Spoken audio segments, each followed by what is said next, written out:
হযরত জিবরাইল আলাইহিস সালাতু ওয়াস সালাম আসছেন।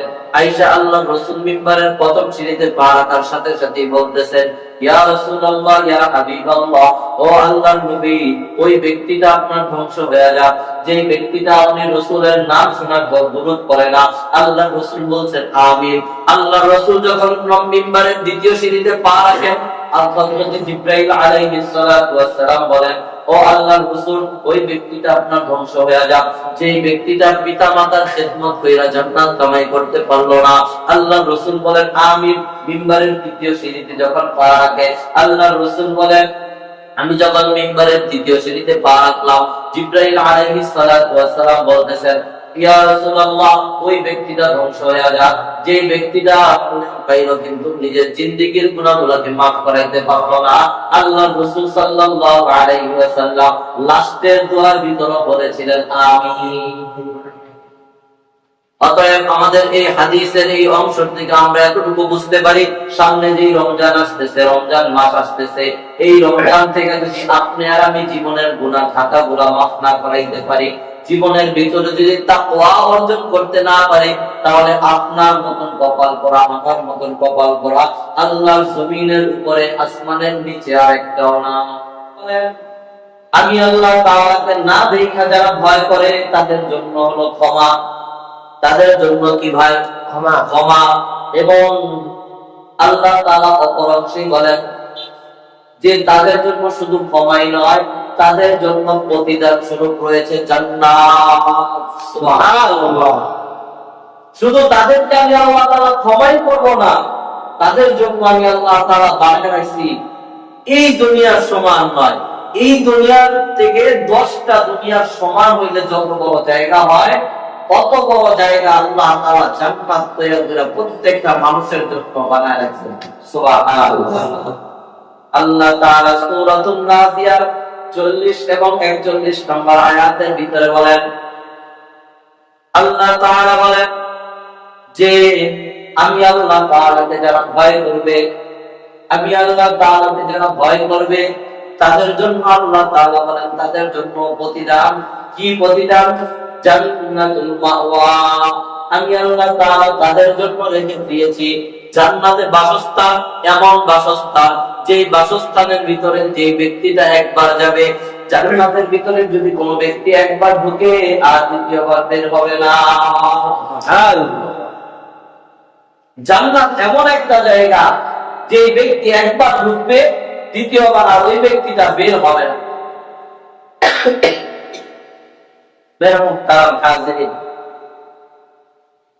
যেই কথাটা বুঝাইতে চাচ্ছিলাম, যদি জান্নাতে যাইতে হয় আল্লাহ তাআলাকে ভয় করতে হবে, আর এই ভয় করার নামই হলো তাকওয়া। ভয় করার নাম কি ভাই? তাকওয়া। আল্লাহ তাআলার ভয় যার অন্তরের ভিতরে আছে, সে সামনে রমজান আসতেছে, পশ্চিম তারাও সে রমজানের একটা রোজাকেও ছাড়বে না। কথা বলেন ঠিক? আর যার ভিতরে আল্লাহর ভয় নাই, সে রমজানের ভিতরে ওপেনে দেখবেন সিগারেট খাইতেছে, ওপেনে সে খাওয়া দাওয়া করতেছে, সমাজের ভিতর থেকে কেউ কাউকে বাধা দেওয়ার কোনো পরোয়াই করবে না। সে বলবে যে আমাকে বাধা দিবে তো দিবে, কারণ আমি হলাম সমাজের মধ্যে একজন নামি দামি লোক, বা আমি হলাম সমাজের ভিতরে একজন বড় বিত্তশীল লোক, আমাকে বাধা দেওয়ার আছে কি? কিন্তু ভাই, আফসোসের বিষয় তো তখন যখন নাকি আল্লাহর রাসূল ওই দোয়াটা বলে দিয়েছেন, কবুল হয়ে গিয়েছে, যে দোয়াটা আল্লাহ তাআলা স্বয়ং করেছেন, জিবরাইল আলাইহিস সালাতু ওয়াস সালাম স্বয়ং করেছেন, আল্লাহর রাসূল শুধু দস্তরখাত দিয়া স্বীকৃতি দিয়েছেন। আল্লাহর রাসূল রমজানের শুরু লগ্নে যখন মিম্বারের ভিতরে পা দিতেছিলেন, আল্লাহর রাসূল প্রথম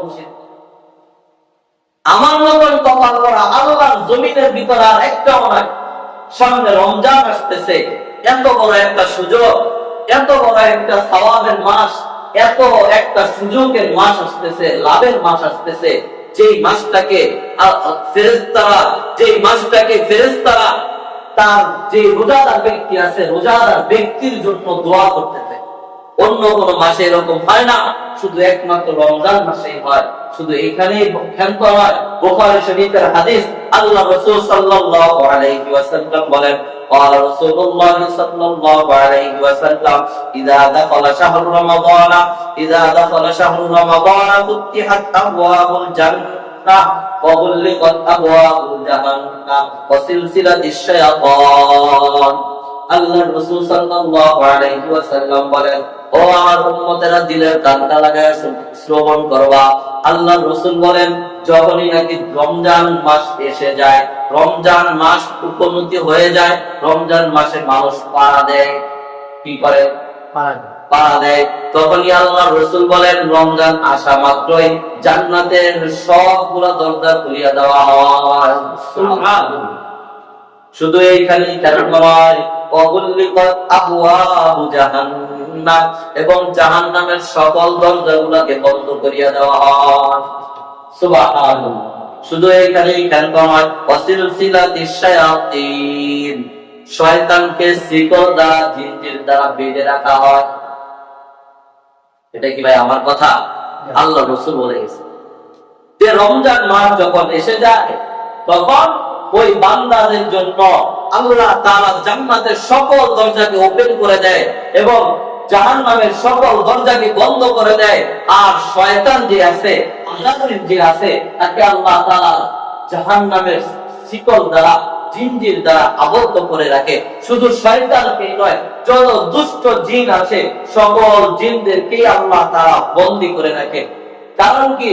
মানুষ রোজা রাখবে, রোজার ভিতরে দেখা যেত কোন চুলকানি দিতে পারে। বুঝে আসছে?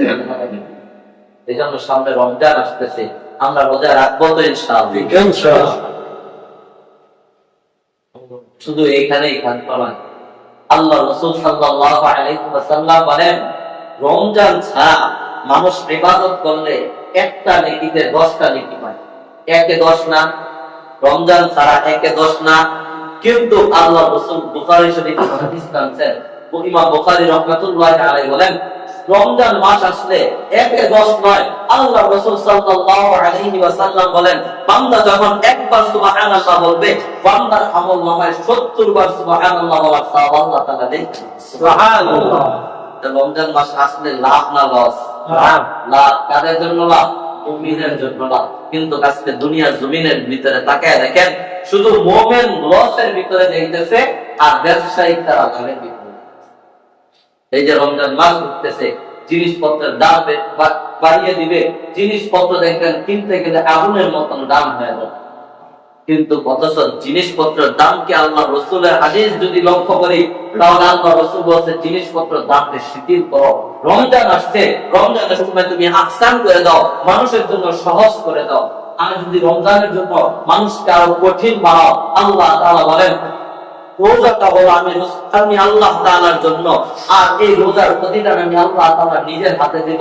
আমার রোজাদার বান্দাকে যে ব্যক্তিটা কষ্ট দিবে, আমি আল্লাহ তাআলাও তাকে, ওই ব্যক্তিকে আমি নিজের হাতেই কষ্ট দেব। এই জন্য মেরে মুহতারাম হাজিরিন, আমরা যারা ব্যবসায়ী আছি, রমজান মাস আসছে, রমজান মাসের ভিতরে ব্যবসাকে আমরা শিথিল করে দিই, স্বাভাবিক দামে নিয়ে আসি। সারা মাস আপনি ব্যবসা করেন, সমস্যা নাই, রমজানে একটু শিথিল করে দেন। রোজাদার ব্যক্তি আপনার থেকে কিছু নিয়ে উপকৃত হোক, কম দামে নেই, আপনি যতটুকু লাভ না করলে অতটুকু লাভ করেন। কিন্তু না, আজকে সমাজের ভিতরে নয়, পুরো রাষ্ট্রের ভিতরে নয়, পুরো দেশের ভিতরে দেখবেন, পুরো ওয়ার্ল্ড বিশ্বের ভিতরে দেখবেন, রমজান মাস আসলেই জিনিসের দাম কত বেড়ে যায়। ইল্লা মাশাআল্লাহ কয়েকটি দেশ বাদে এরকম একটা কাগজে শুনেছিলাম, রমজান মাসে আমাদের বাংলাদেশের এক নক্ষত্র মুফতি নজরুল ইসলাম কাসিমি হাফিজাহুল্লাহ, উনি বাহিরে এক সফরে গিয়েছিলেন রমজান মাসে। যাওয়ার পর ওই দেশে যে দেখেন রমজান মাস অন্যান্য মাসে যে সব জিনিসের দাম বেশি ছিল, রমজান মাসে আর অর্ধেক হয়ে গেছে। দোকানদারকে জিজ্ঞাসা করতেছে, ভাই রমজান মাস জিনিসের দাম কত অর্ধেক কেন? হযরত, ও মুফতি সাহেব, তুমি কি জানো না রমজান মাস সওয়াবের মাস?